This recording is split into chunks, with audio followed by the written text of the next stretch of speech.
Hello friends, कैसे आप सब लोग। फ्रेंड्स, आज हम लोग इकोनॉमिक्स में एक नए टॉपिक की शुरुआत करेंगे जिसका नाम है नेशनल इनकम।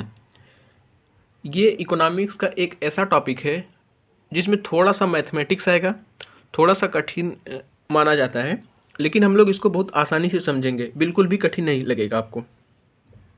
तो राष्ट्रीय आय क्या होती है, इसकी गणना कैसे की जाती है, इसका इम्पोर्टेंस क्या है, इसमें क्या क्या पढ़ना है, जीडीपी क्या होती है, जीएनपी क्या होता है, एनडीपी क्या होता है, एनएनपी क्या होता है, per capita income, national income क्या होता है दोस्तों, फैक्टर कॉस्ट क्या होता है, मार्केट प्राइस क्या होती है, डोमेस्टिक क्या होता है, नेशनल, ग्रॉस, नेट डेप्रिसिएशन, जितने भी राष्ट्रीय आय में टॉपिक आते हैं, जितने भी, उन सभी को बहुत बारीकी से समझेंगे। थोड़ा इस चैप्टर को हम लोग स्लो पढ़ेंगे ताकि आसानी से समझ आ जाए। तो सबसे पहले नेशनल इनकम के चैप्टर को समझने से पहले जो कुछ टर्मिनोलॉजी है एक बार हम उसको देख लेते हैं। इसमें पहला है जीडीपी। जीडीपी क्या होती है, कैसे इसकी गणना की जाती है, कैसे इसको निकाला जाता है, इन सारी चीज़ों को देखेंगे। पहले एक बार इसके नाम को, इसकी फुल फॉर्म को हम देख लेते हैं। बिल्कुल बेसिक बेसिक सीखेंगे बहुत आसानी से। जीडीपी, जीडीपी का दोस्तों फुल फॉर्म होता है ग्रॉस डोमेस्टिक प्रोडक्ट। जीडीपी का फुल फॉर्म होता है दोस्तों ग्रॉस डोमेस्टिक प्रोडक्ट। इसका हिंदी होता है सकल घरेलू उत्पाद। सकल घरेलू उत्पाद। जीडीपी का मतलब होता है दोस्तों G for gross, D for domestic, P for product, सकल घरेलू उत्पाद। अब ग्रॉस क्या होता है, डोमेस्टिक क्या होता है, प्रोडक्ट क्या होता है, ये बेसिक एकदम छोटी सी छोटी चीज़ को भी हम बहुत बारीकी से समझेंगे ताकि इस चैप्टर से कुछ भी किसी भी तरह का सवाल आए वो हमसे छूटे न। उसके बाद जीएनपी। जीएनपी का मतलब होता है दोस्तों gross national product. Gross national product. G for gross, N for national, P for product. इसका हिंदी होता है दोस्तों सकल, नेशनल का होता है राष्ट्रीय, और ये उत्पाद। अब ये सारे टर्मिनोलॉजी को मैं इसलिए तैयार कर रहा हूँ ताकि मैं जब जीडीपी डायरेक्ट बोलूँ तो आपको समझ आ जाए जीडीपी का क्या मतलब होता है। अब जीडीपी पर पहुँचने से पहले हम लोग टर्मिनोलॉजी को ही समझेंगे। ये एक भूमिका तैयार हो पाएगी इस पूरे चैप्टर की ताकि आसानी से आपको समझ आ जाए। तो हमने जीडीपी देखा, जीडीपी का पूरा नाम क्या होता है ग्रॉस डोमेस्टिक प्रोडक्ट, सकल घरेलू उत्पाद। GNP, G for gross, N for national, P for product, सकल राष्ट्रीय उत्पाद। अब ये हो गया हमारा जीडीपी, जीएनपी हो गया। अब हम देखते हैं एनडीपी का फुल फॉर्म क्या होता है। एनडीपी, एन फॉर होता है दोस्तों यहाँ पर नेट, अब डी फॉर होता है डोमेस्टिक, और पी फॉर होता है दोस्तों क्या, प्रोडक्ट। तो क्या हुआ, नेट डोमेस्टिक प्रोडक्ट। क्या होगा दोस्तों, net domestic product. Net domestic product का मतलब होगा कि शुद्ध घरेलू उत्पाद। नेट का मतलब क्या होगा दोस्तों, शुद्ध, और डी फॉर होगा घरेलू, अगेन पी फॉर होगा प्रोडक्ट, उत्पाद। तो क्या हो जाएगा, शुद्ध घरेलू उत्पाद, एनडीपी। जी फॉर जीडीपी का मतलब दोस्तों ग्रॉस डोमेस्टिक प्रोडक्ट। अभी मैं फुल फॉर्म को समझा रहा हूँ, बाकी जीडीपी क्या होता है, जीएनपी क्या होता है, कैसे कैलकुलेट किया जाता है, इसमें क्या क्या चीज़ें शामिल की जाती हैं, बिल्कुल आसानी से सीखेंगे। इसमें थोड़ा सा ज़्यादा टाइम हम इस चैप्टर में देंगे ताकि ये चैप्टर बिल्कुल आसान लगे आपको। तो जीडीपी मतलब ग्रॉस डोमेस्टिक प्रोडक्ट, जीएनपी का मतलब ग्रॉस नेशनल प्रोडक्ट, एनडीपी का मतलब नेट डोमेस्टिक प्रोडक्ट, और एनएनपी का मतलब होता है दोस्तों, एनएनपी का मतलब होता है net, N for net, again net for national, and P for product. NDP net domestic product, NNP net national product. ये क्या हो जाएगा, शुद्ध राष्ट्रीय, एन फॉर नेट का मतलब शुद्ध, एन फॉर नेशनल का मतलब राष्ट्रीय उत्पाद। अब दोस्तों एक हमारा टर्मिनोलॉजी एनआई। एनआई का मतलब होता है दोस्तों हमारा national income. National income, national income का मतलब हो जाएगा दोस्तों राष्ट्रीय आय। क्या हो जाएगा, राष्ट्रीय आय। उसके बाद हमारा है पीसीआई। पीसीआई का मतलब होता है दोस्तों per capita income. Per capita, बिल्कुल दोस्तों घबराना नहीं है, ये सारे टर्मिनोलॉजी को देख के बहुत बारीकी से समझेंगे। इस चैप्टर को ख़त्म करते करते हम सारी चीज़ों को याद भी कर लेंगे। पर कैपिटा इनकम, इसका मतलब होता है दोस्तों प्रति व्यक्ति आय। प्रति व्यक्ति आय क्या होती है? प्रति व्यक्ति आय। तो ये बेसिक कुछ टर्मिनोलॉजी है जिसके फुल फॉर्म को समझ लेंगे ताकि हमारे इस चैप्टर की पूरी भूमिका तैयार हो सके। जब हम लोग इस चैप्टर पे जीडीपी पे आएंगे, जीएनपी पे आएंगे, एनडीपी, एनएनपी कैसे निकाला जाता है, क्या होता है, सारी चीज़ों को बहुत बारीकी से समझेंगे। अब एक बार हम ये अगर हमें समझ आ गया है, बस एक बार आपको इस चीज़ को याद कर लेना है। एक बार दो बार रीड करेंगे तो सारी चीज़ें याद हो जाएंगी। अब जीडीपी जीएनपी निकालने से पहले हम लोग कुछ जो टर्मिनोलॉजी, जैसे यहाँ पे ग्रॉस आया है, ये ग्रॉस क्या होता है, यहाँ पे डोमेस्टिक आया है तो डोमेस्टिक का मतलब क्या होता है, यहाँ पे नेशनल आया है तो नेशनल का क्या मतलब, नेट आया है तो इसका क्या मतलब होता है, ये जो प्रोडक्ट हम प्रोडक्ट कर रहे हैं इस प्रोडक्ट का क्या मतलब होता है, नेशनल इनकम क्या होता है। इन सारी चीज़ों को सबसे पहले हम ये कुछ टर्मिनोलॉजी जो हमने लिखा है इस टर्मिनोलॉजी को समझेंगे। आज का हमारा बस उद्देश्य बस इतना होगा कि हम बस टर्मिनोलॉजी को समझ जाएं, जिससे एक हमारी पूरी भूमिका तैयार हो सके और हम मेन टॉपिक पे आ सकें।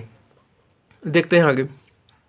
आइए दोस्तों समझते हैं फैक्टर कॉस्ट क्या होता है और मार्केट प्राइस क्या होता है। जितना पीछे हमने टर्मिनोलॉजी को देखा है उन सारी टर्मिनोलॉजी को एक एक बहुत बारीकी से समझेंगे, एक छोटे छोटे एग्जाम्पल के माध्यम से, व्यवहारिक एग्जाम्पल के माध्यम से समझेंगे कि फैक्टर कॉस्ट, मार्केट प्राइस, ये सारी चीज़ें होती क्या है जो आगे बहुत यूज होने वाली हैं। अगर ये आपको एक बार समझ आ गया तो जीडीपी जीएनपी इन सबको कैलकुलेट करना बिल्कुल भी आसान हो जाएगा। तो सबसे पहले समझते हैं कि फैक्टर कॉस्ट होता क्या है। अब फैक्टर कास्ट का मतलब ये होता है दोस्तों, फैक्टर कास्ट और मार्केट प्राइस, कि जब किसी चीज़ का उत्पादन किया जाता है, जब किसी चीज़ को बनाया जाता है। अगर मैं एक एग्जांपल से दूं आपको, मान लेते हैं कि हमें एक बनाना है शर्ट। एक क्या बनाना है दोस्तों? शर्ट। हमारे पास एक शर्ट की कंपनी है। अब हमें बनाना है शर्ट। अब शर्ट के लिए हमारे पास पहले तो रेशा चाहिए, उसके बाद हमारे पास एक फैक्ट्री होनी चाहिए, इसके लिए कच्चा माल चाहिए। शर्ट बनाने के लिए हमारे पास क्या चाहिए? कुछ कच्चा माल चाहिए। अब शर्ट बनाने के लिए हमारे पास कुछ फैक्ट्री होनी चाहिए जहाँ पे शर्ट का निर्माण किया जाता हो। अब जो फैक्ट्री होगी वहाँ पर हम कुछ मजदूरी देंगे, मजदूर रखेंगे, मजदूरी देते होंगे। उसके बाद उसका फैक्ट्री का कुछ बिजली बिल आता होगा, बिजली का बिल आता होगा। कुछ जो जगह होगा उसका हम किराया देते होंगे। तो मैं कहना ये चाह रहा हूँ कि एक शर्ट के निर्माण के लिए, एक शर्ट के निर्माण के लिए बहुत सारी चीज़ें चाहिए। कच्चा माल चाहिए, फैक्ट्री होनी चाहिए, मजदूर होने चाहिए जिसको मजदूरी देना पड़ेगा, कुछ बिल देना पड़ेगा बिजली का, या कुछ किराया भी देना पड़ेगा। तो एक शर्ट के निर्माण के लिए साधन क्या क्या ज़रूरत पड़ेगी, कितना साधन हमें ज़रूरत पड़ेगा, कितना कारक हम लोग लगाएंगे, कितना फैक्टर हमें पड़ेगा उस शर्ट के निर्माण के लिए, वही होता है हमारा दोस्तों फैक्टर कॉस्ट। अब मान लीजिए ये शर्ट जब फाइनली ये शर्ट फैक्ट्री से तैयार होकर निकलेगा तो मान लेते हैं इसकी कीमत है कितना? 300 रुपये। अभी फाइनल कीमत नहीं है, फैक्ट्री से निकलने के बाद इस शर्ट की कीमत कितना है दोस्तों? 300 रुपये है। अब इस 300 में हमें क्या क्या लगा? इस 300 में हमारा कच्चा माल भी लगा होगा, इसमें हमने कच्चा माल का भी पैसा जोड़ा होगा, इसमें जो हमारी फैक्ट्री का खर्चा होगा उसको भी हमने जोड़ा होगा, जो मजदूरी लगी होगी उसको भी हमने जोड़ा होगा, जो बिल हमने दिया होगा उसको भी जोड़ा होगा, किराया भी जोड़ा होगा। तो एक शर्ट के निर्माण के लिए बहुत सारी चीज़ें होती हैं।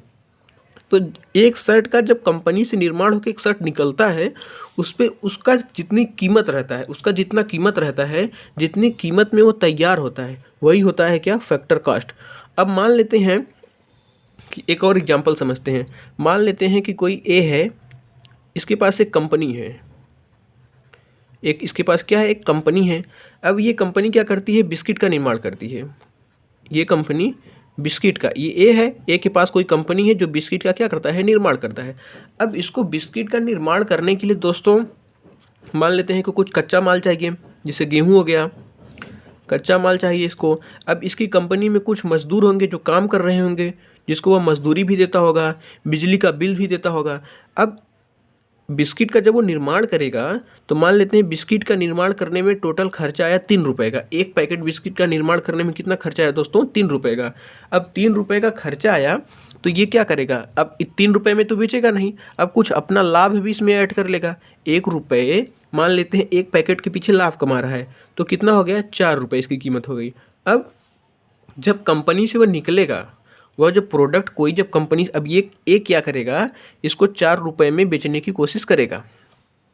तो फैक्ट्री से जब कोई नया प्रोडक्ट निकलता है उस समय जो उसकी कीमत होती है किसी उत्पाद को उत्पादित करने में, अगर मैं इसको किताब के भाषा में बोलूं कि किसी उत्पाद को उत्पादित करने में उत्पादनकर्ता यानी जो कंपनी को चला रहा है उसको जिन जिन कारकों की आवश्यकता पड़ती है, जिन जिन चीज़ों पे वो भुगतान करता है एक प्रोडक्ट का निर्माण करने में, तो उसी को क्या कहते हैं, फैक्ट्री का कॉस्ट कहते हैं।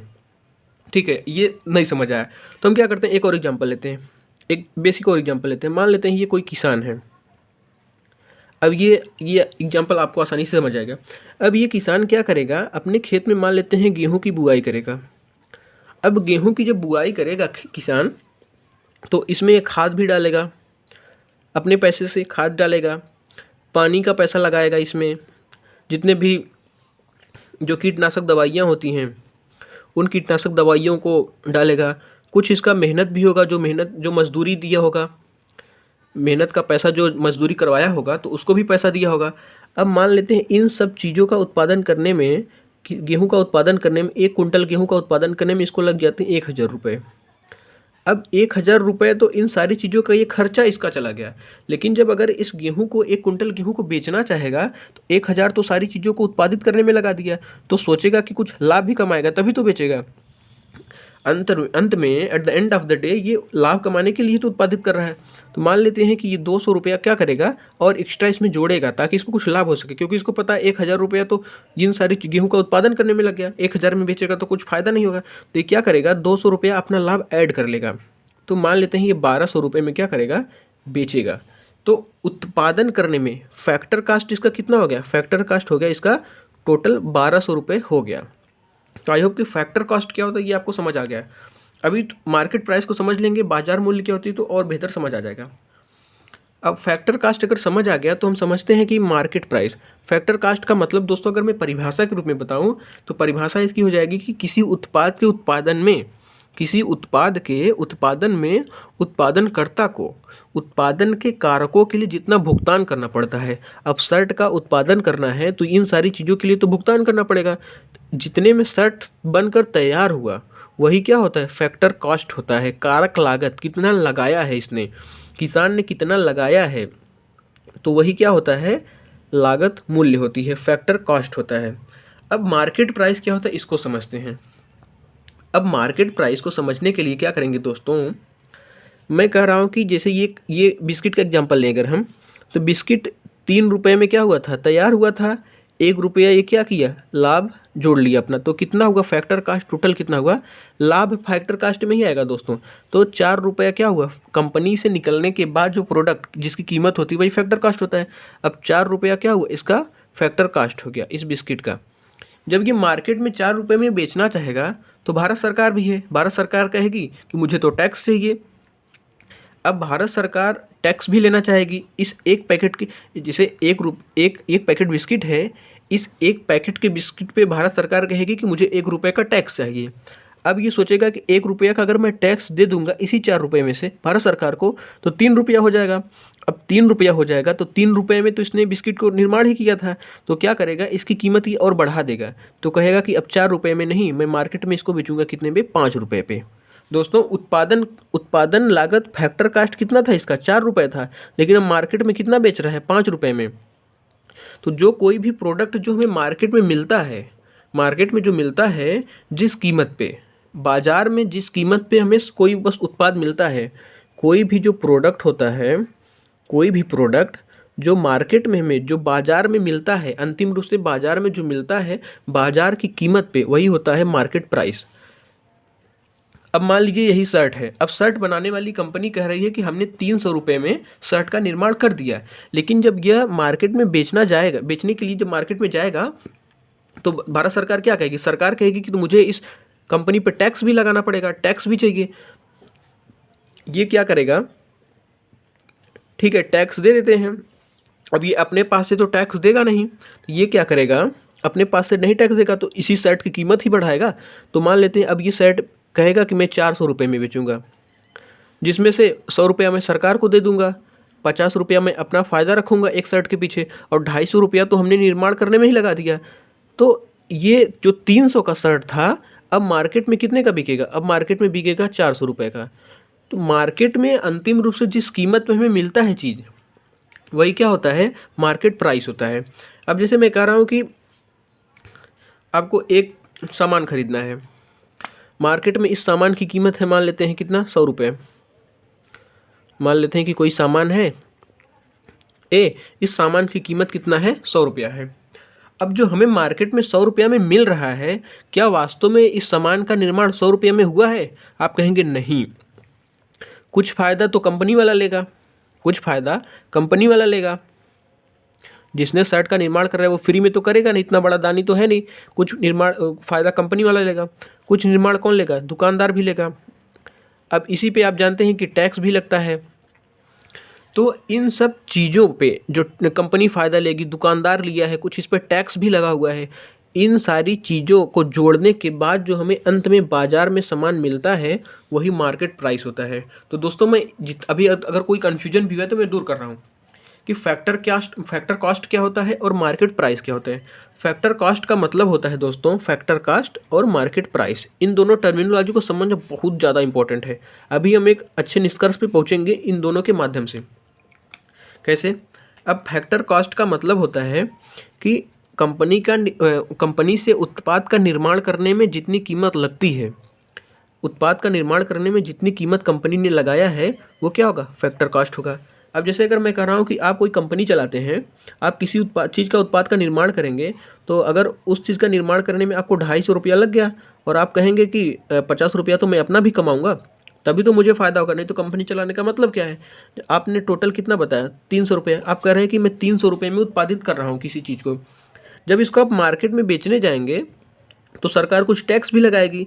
जब टैक्स लगाएगी तो मान लेते हैं यही 300 रुपये की चीज़ अब 400 रुपये में बिक रही है, तो ये 400 रुपया क्या हो गया, मार्केट प्राइस हो गया। लेकिन वास्तव में एक्चुअल में कीमत कितनी थी, 300 रुपये, लेकिन मार्केट में कितने की बिक रही है, 400।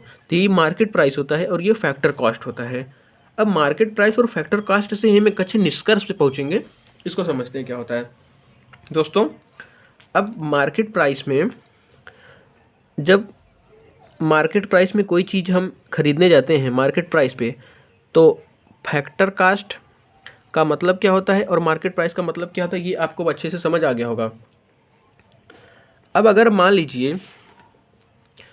हैं हमें फैक्टर कॉस्ट निकालना है मार्केट प्राइस से।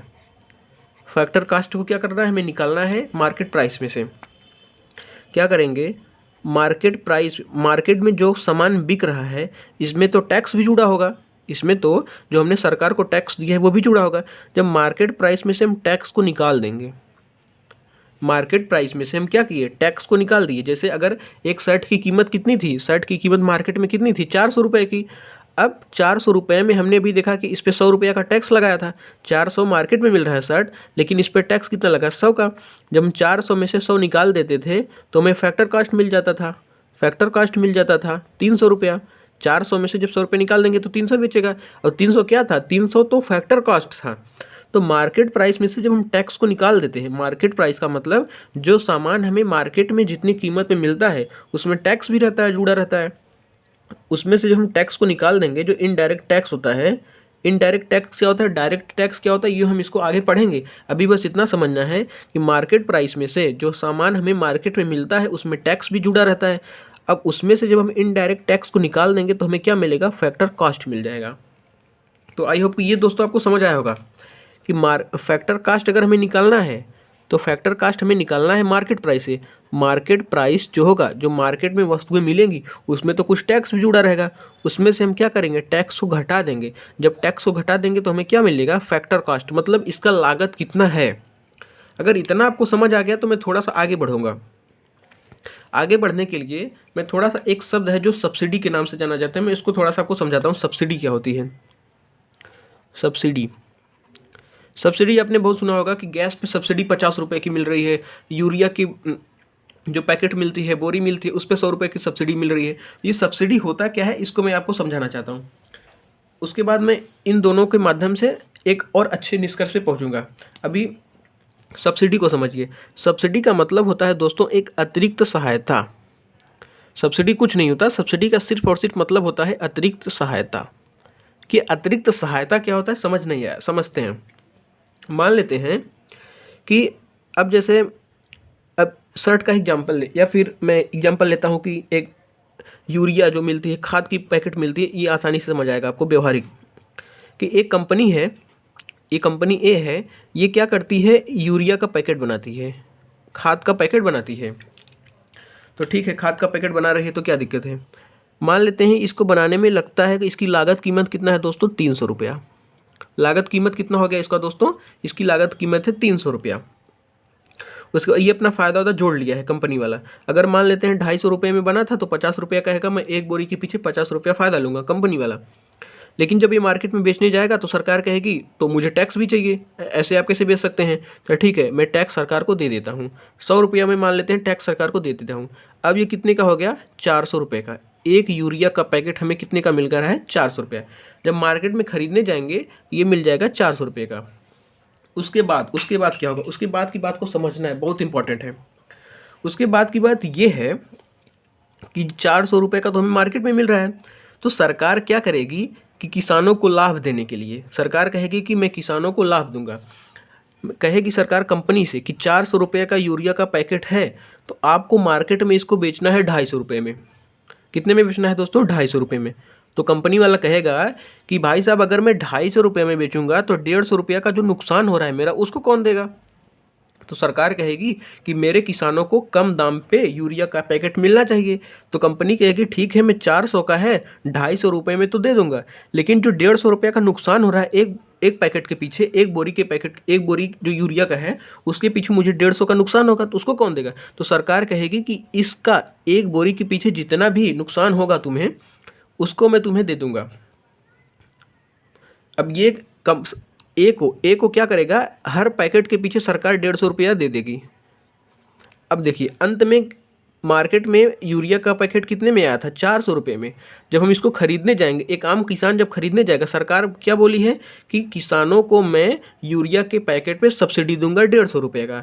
तो जब हम खरीदने जाएंगे तो ये 400 का बेच रहा होगा, तो हम कहेंगे कि भैया 400 का नहीं, हमें तो मिलना चाहिए 250 का, क्योंकि 150 रुपये का सरकार सब्सिडी देती है। तो 250 रुपये का हम खरीदेंगे तो कंपनी वाले को नुकसान हो रहा है 150 का। तो सरकार कह रही है कि कंपनी को जितना नुकसान होगा, अब 400 में 250 का बेचेगा तो 150 नुकसान ही होगा, तो सरकार कहेगी कि मैं 150 रुपया एक बोरी के पीछे मैं आपको दूंगा। तो बस इसी को समझना है। समझते दोस्तों एक अगले पेज पे कि मैंने क्या बोला कि एक यूरिया का पैकेट है, ये यूरिया है। अब यूरिया का पैकेट है, इसका फैक्टर कास्ट कितना है, इसका फैक्टर कास्ट है दोस्तों 300 रुपये। अब इसका फैक्टर कास्ट है 300 रुपये, 100 रुपया टैक्स लगा करके मार्केट प्राइस पे बिक रहा है 400 रुपये में। तो सरकार क्या कहेगी कि खाद के लिए किसानों को मुझे देना है सब्सिडी। अगर 400 रुपये का मिल रहा है तो किसानों को बहुत भारी पड़ रहा है, तो सरकार कहेगी कि मैं कंपनी से कहेगी, जो कंपनी यूरिया का निर्माण कर रही है, कंपनी को कहेगी कि जो 400 रुपये का ये मार्केट प्राइस में इसकी कीमत है, आपको बेचना कितने में है, बेचना है 250 रुपये में। तो कंपनी कहेगी कि 150 रुपया मैं कहाँ से लाऊंगा, मुझे तो खुद ही नुकसान हो रहा है, तो मैं कंपनी बंद कर दूंगा। तो सरकार कहेगी कि नहीं, कंपनी को आपको बंद नहीं करना है। तो गवर्नमेंट क्या कहेगी, गवर्नमेंट कहेगी कि आपको कंपनी नहीं बंद करना है। तो कंपनी वाला कहेगा कि क्यों नहीं बंद करेंगे, जब हमारा नुकसान होगा, 400 की चीज़ हम 250 में बेचेंगे तो 150 कौन भरेगा, हमें कुछ मुनाफा ही नहीं रहा है। तो कंपनी कहेगी कि ठीक है, मैं तुम्हें 150 रुपया एक बोरी के पीछे सब्सिडी देता हूँ, हर बोरी के पीछे मैं 150 रुपया तुम्हें दूंगा। अब दोस्तों देखिए, 150 रुपया इसको मिल जाएगा, 250 में बेच रहा है तो 400 इसका तो हो गया, कंपनी को कोई टेंशन ही नहीं है। किसान को क्या हुआ, किसान को 250 रुपये में किसान को भी मिल गया। अब सरकार चाहती है कि किसानों को कम दाम पे मिले, किसानों को थोड़ा सा सहूलियत मिले सरकार के माध्यम से, तो सरकार 150 रुपये का सब्सिडी दे रही है। अब आप सोचेंगे कि सरकार तो घाटा हो जाएगा, सरकार के पास और भी पैसे के सोर्स हैं, तो सरकार को कोई दिक्कत नहीं होगा। तो आई होप कि सब्सिडी का क्या होती है ये आपको समझ आ गया होगा। तो हमने अभी पढ़ा था कि फैक्टर कास्ट अगर हमें निकालना है, मार्केट प्राइस और फैक्टर कास्ट के बारे में हमने पढ़ लिया। तो फैक्टर कास्ट को निकालने के लिए हम क्या करते थे, फैक्टर कास्ट को निकालने के लिए हम करते थे कि मार्केट प्राइस में से क्या घटा देते थे, इनडायरेक्ट जो टैक्स होता था मार्केट प्राइस में से जो इनडायरेक्ट टैक्स होता था हम उसको घटा देते थे, तो हमें क्या मिल जाता था, फैक्टर कास्ट। लेकिन अगर सरकार ने कुछ सब्सिडी दी है, अगर सरकार ने जैसे यहाँ पे सब्सिडी दी है 150 की, तो हम क्या करेंगे, इस सब्सिडी को जोड़ देंगे। बस इतना मैं समझाना चाहता हूँ। अब इसका क्या मतलब होता है, इस चीज़ को अगर समझ आ गया होगा तो बस आज का काम हो गया। इसका क्या मतलब, फैक्टर कास्ट फैक्टर कॉस्ट बराबर मार्केट प्राइस। फैक्टर कॉस्ट का मतलब होता है दोस्तों कारक लागत। हिंदी में नहीं लिख रहा हूँ तो आप समझ गएंगे, लिख ही देता हूँ, कारक लागत। और मार्केट प्राइस का मतलब होता है दोस्तों बाजार मूल्य। बाजार की कीमत पे जो हमें चीज़ें मिल रही वो कितने की मिल रही है। अब मार्केट में जो हमें चीज़ें मिल रही हैं उसमें तो टैक्स भी होगा, उसमें से हम टैक्स निकाल देंगे, इनडायरेक्ट टैक्स, अप्रत्यक्ष कर। ये प्रत्यक्ष कर क्या होता है, अप्रत्यक्ष कर का क्या होता है, मैं इसको समझाऊंगा। अभी बस समझना है कि मार्केट प्राइस में जो चीज़ें मिलती हैं उसमें से हम क्या करेंगे, अप्रत्यक्ष कर को निकाल देंगे प्लस सब्सिडी को जोड़ देंगे। ये इंपॉर्टेंट है, बस यही फार्मूला है हमारा। कभी भी हमें फैक्टर कॉस्ट निकालना है मार्केट प्राइस से, कभी भी हमें फैक्टर कॉस्ट निकालना है मार्केट प्राइस से कि वस्तु कितने में बनी है, तो हम क्या करेंगे, मार्केट प्राइस में से इनडायरेक्ट टैक्स को निकाल देंगे। अगर सरकार ने कुछ सब्सिडी दी है तो उसको जोड़ देंगे, अगर सब्सिडी सरकार ने नहीं दी है तो सब्सिडी यहाँ पे जीरो हो जाएगा। अब जैसे मैं अगर यही एग्जाम्पल लेता हूँ, इसी एग्जाम्पल को मैं अगर लेता हूँ तो फैक्टर कॉस्ट कितना था हमारे पास, फैक्टर कॉस्ट था हमारे पास 300 रुपया, और अब मार्केट प्राइस 300 रुपया फैक्टर कॉस्ट हो जाएगा। मार्केट प्राइस मार्केट में कितने की बिक रही थी, ये 400 रुपये की, 400 हो जाएगा माइनस इनडायरेक्ट टैक्स। सरकार ने टैक्स कितने का लगाया, 100 रुपये का लगाया, तो इनडायरेक्ट टैक्स हम क्या करेंगे, घटा देंगे। अगर सरकार ने सब्सिडी दी है तो जोड़ेंगे, अगर सरकार ने सब्सिडी नहीं दी है तो हम इसको नहीं जोड़ेंगे। अगर मैं इसको थोड़ा सा और मॉडिफाई करके आपको और व्यवहारिक तरीके से समझाना चाहूँ तो हम इसको क्या कर सकते हैं। अब देखिए, मार्केट प्राइस बराबर, मैं मार्केट प्राइस निकालना चाहता हूँ। अब ये फैक्टर कॉस्ट है, ये माइनस है, इधर इनडायरेक्ट टैक्स अप्रत्यक्ष कर तो इस साइड आएगा तो प्लस हो जाएगा, तो फैक्टर कॉस्ट प्लस क्या हो जाएगा, इनडायरेक्ट टैक्स। अब ये सब्सिडी प्लस में है तो इधर क्या आने पे क्या होगा, माइनस हो जाएगा सब्सिडी। इसको इस तरह से लिख सकते हैं थोड़ा पक्षांतर करके। अब देखिए दोस्तों, मार्केट प्राइस, अब ये थोड़ा सा क्वेश्चन आपको और आसानी से समझ आएगा। मार्केट प्राइस पे अगर कोई चीज़ मिल रही है, मार्केट में जो हमें चीज़ें मिलती हैं वो क्या होता है, फैक्टर कास्ट, और उसमें इनडायरेक्ट टैक्स भी जुड़ा रहता है। फैक्टर कास्ट में जो फैक्टर कास्ट जो साधन लागत होता है, जो कारक लागत होता है, जो कंपनी से जब प्रोडक्ट निकलता है तो उसमें कुछ इनडायरेक्ट टैक्स जोड़ के ही मार्केट में बिकता है। तो factor cost plus indirect tax, अगर सरकार ने कोई सहायता दी है कंपनी को तो हम क्या करेंगे, उस सहायता को हम क्या कर देंगे, निकाल देंगे, तभी तुम्हें पता चलेगा मार्केट में कितनी चीज़ें मिल रही हैं। तो बस इतना ही समझना है आपको। अगर ये समझ आ गया तो बस हो गया काम। अगर आपको नहीं समझ आ रहा है तो एक दो बार और इस वीडियो को देखेंगे तो बहुत आसानी से क्या होगा, समझ आ जाएगा। तो आगे बढ़ते हैं दोस्तों, आगे हम लोग क्या समझेंगे। अब हमने क्या क्या समझ लिया, हमने समझ लिया कि फैक्टर कास्ट क्या होता है, मार्केट प्राइस क्या होता है, और हमने थोड़ा सा टर्मिनोलॉजी जो फुल फॉर्म होती है जैसे जीडीपी का, जीएनपी का, एनडीपी का, एनएनपी का, ये समझ लिया। ये बहुत ही आसान हो जाएगा अगर आप बस ध्यान से देखते जाइए इसका मतलब क्या होता है। ये थोड़ा सा एक दो बार और देखेंगे इस वीडियो को, थोड़ा सा समझ में कठिन लग सकता है लेकिन एक दो बार के बाद समझ आ जाएगा। अभी मैं जो और आगे एक्सप्लेन करूँगा तो ये बार बार चीज़ें आएंगी तो और व्यवहारिक तरीके से मैं इसको समझा पाऊँगा आपको। अब इसके बाद थोड़ा समझ लेते हैं कि नेशनल क्या होता है और डोमेस्टिक क्या होता है। नेशनल का मतलब होता है दोस्तों राष्ट्रीय, और एक होता है डोमेस्टिक। ये बस दो और टर्मिनोलॉजी को हम लोग समझेंगे आज के वीडियो में, उसके बाद आगे बढ़ेंगे धीरे धीरे, ज़्यादा नहीं पढ़ेंगे। नेशनल का मतलब और डोमेस्टिक का मतलब, नेशनल का मतलब होता है दोस्तों का राष्ट्रीय, और डोमेस्टिक का मतलब होता है घरेलू। अब जैसे मैं अगर एक एग्जाम्पल के माध्यम से आपको बताऊं तो मान लेते हैं अगर मैं भारत का मैप ही तैयार करूं, मैप उतना अच्छा तो मुझे नहीं बनाने आता लेकिन एक रफ डायग्राम मैं बना रहा हूं। ये मान लेते हैं इंडिया का मैप हो गया। अब आपको पता है कि भारत में भारत के भी नागरिक हैं, भारत के नागरिक हैं। अब आपको ये भी पता है कि इसमें कुछ विदेश से भी नागरिक आएंगे। मान लेते हैं कुछ अमेरिका के लोग भारत में रह रहे हों, इसमें से मान लेते हैं कुछ ऑस्ट्रेलिया के लोग भी रह रहे होंगे, यहाँ पे कुछ श्रीलंका के लोग भी रह रहे होंगे, कुछ बांग्लादेश के लोग भी रह रहे होंगे, मतलब अदर देश के भी लोग यहाँ पे रह रहे होंगे। मतलब भारत के अलावा और भी देश के नागरिक यहाँ पे क्या होंगे, रह रहे होंगे। तो डोमेस्टिक का मतलब दोस्तों कि घरेलू सीमा के भीतर, भारत का ये घरेलू सीमा है, ये जो हमने बाउंड्री लाइन खींचा है ये भारत की घरेलू सीमा है। भारत की घरेलू सीमा के भीतर जितने भी लोग हैं, चाहे वो भारत के हों या विदेश के हों, उनको माना जाएगा डोमेस्टिक।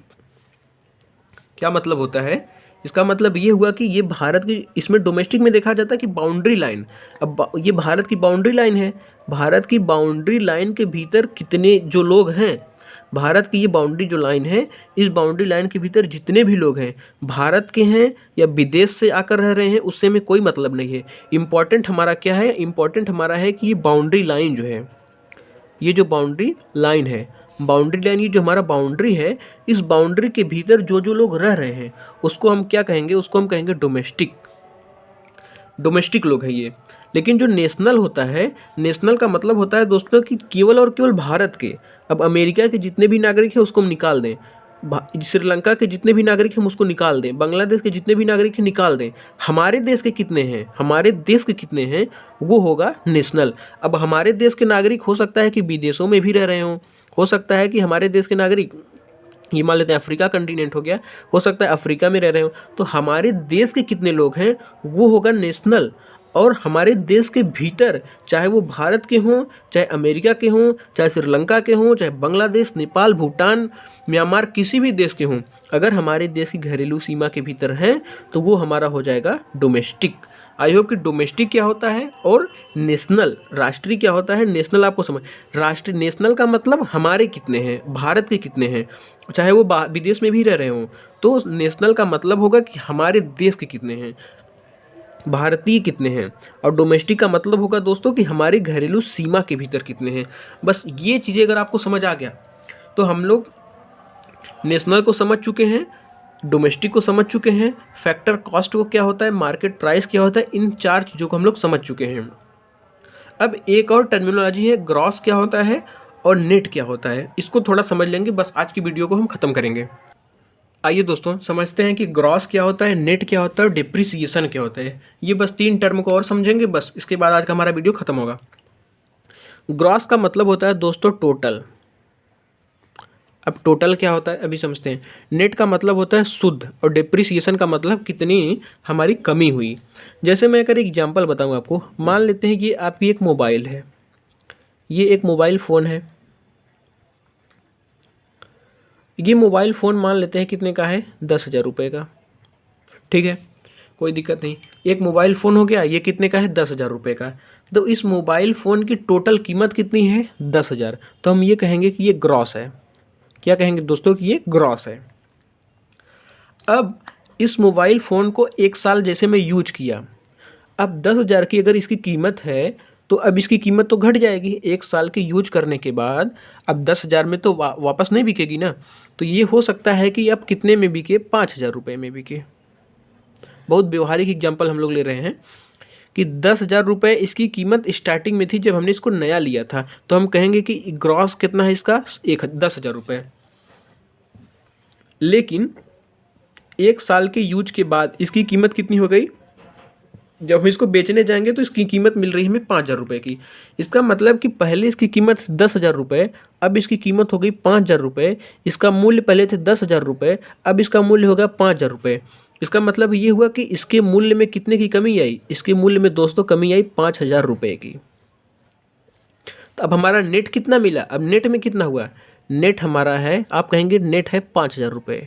कैसे, अब एक और एग्जांपल मान लेते हैं, इसी मोबाइल को हम थोड़ा सा और सरल एग्जांपल लेते हैं। इसी मोबाइल की कीमत है मान लेते हैं 100 रुपये, ठीक है, 2-3 साल यूज किए, अब इसके बाद इसकी कीमत हो गई है दोस्तों 40 रुपये। अब मैं कह रहा हूँ आपको कि आप बताइए कि इसके मूल्य में कितने की कमी हो गई। आप कहेंगे कि पहले 100 रुपये की थी, अब 40 रुपये की, इसका मतलब कि इसके मूल्य में कमी हो गई कितने की, 60 रुपये की, 60 रुपये की कमी हुई। तो हम कहेंगे कि हमारा ग्रॉस कितना है, हम कहेंगे दोस्तों हमारा ग्रॉस है 100 रुपये का। अब नेट हमारा कितना है, नेट कब आएगा, जब हम ग्रॉस में से ग्रॉस 100 का है में से डिप्रिसिएशन को निकाल देंगे। डिप्रिसिएशन को क्या करेंगे, डिप्रिसिएशन का मतलब मूल्य में ह्रास। इस मोबाइल की कीमत 100 रुपये थी, अब इसके मूल्य में कुछ कमी हो गई, कितने की कमी हो गई, 60 रुपये की। तो नेट कितना होगा, नेट निकालने के लिए ग्रॉस कितना है, 100 रुपये डेप्रिसिएशन कितने का हुआ, कितने रुपए की इसकी कीमत में गिरावट हुई, 60 रुपए की। तो 60 निकालेंगे दोस्तों तो हमें नेट कितना मिलेगा, हमें नेट मिल जाएगा 40 रुपये। बस इसी चीज़ को समझना है। अब जैसे मैं अगर यहाँ पे कहूँ आपको, यहाँ पे बताइए कि नेट क्या होगा, तो आप कहेंगे ग्रॉस कितना है, मैं कहूँगा ग्रॉस है 10,000 रुपये। अब मैं पूछ रहा हूँ आपको बताइए कि नेट क्या होगा, तो कहेंगे कि अगर हमें नेट निकालना है तो ग्रॉस में से हम डिप्रिसिएशन को घटा देंगे। ग्रॉस कितना है हमारा 10,000 रुपये। डिप्रिसिएशन कितने का हुआ, 10,000 थी इसकी कीमत, अब कितना हो गई 5,000 रुपये। इसकी कीमत में कितने की गिरावट हुई, 5,000 रुपये की। आप कहेंगे इसकी नेट कितना हो जाएगा, 5,000 रुपये हो जाएगा। बस इसी को मैं समझाना चाहूँ। लास्ट में मैं कंक्लूड करूँगा कि आज हमने पढ़ा क्या है जो हमारे लिए बहुत ही ज़्यादा इम्पॉर्टेंट है। हमने पढ़ा कि अगर मुझे ग्रॉस निकालना है, ग्रॉस, तो हम क्या करेंगे, नेट में से सॉरी उल्टा हो रहा है, हमें निकालना है नेट निकालना है तो हम क्या करेंगे, ग्रॉस में से डिप्रिसिएशन को माइनस कर देंगे। आई होप कि ये आपको समझ आ गया होगा। नेट का मतलब शुद्ध निकालने के लिए ग्रॉस में से क्या करेंगे, डिप्रिसिएशन को माइनस कर देंगे। ये फार्मूला आपको रखना है याद।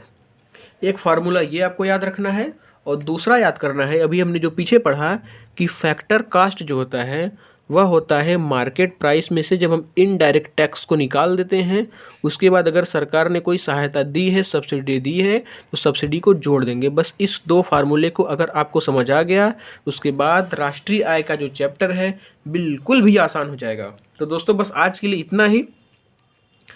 अगर आपको वीडियो अच्छा लगता है तो लाइक, शेयर और सब्सक्राइब करते रहिए, ज़्यादा से ज़्यादा शेयर करिए। वीडियो कैसा लगता है कमेंट बॉक्स में कमेंट करना ना भूलें दोस्तों। मिलते हैं दोस्तों अगले वीडियो में, तब तक के लिए गुड बाय।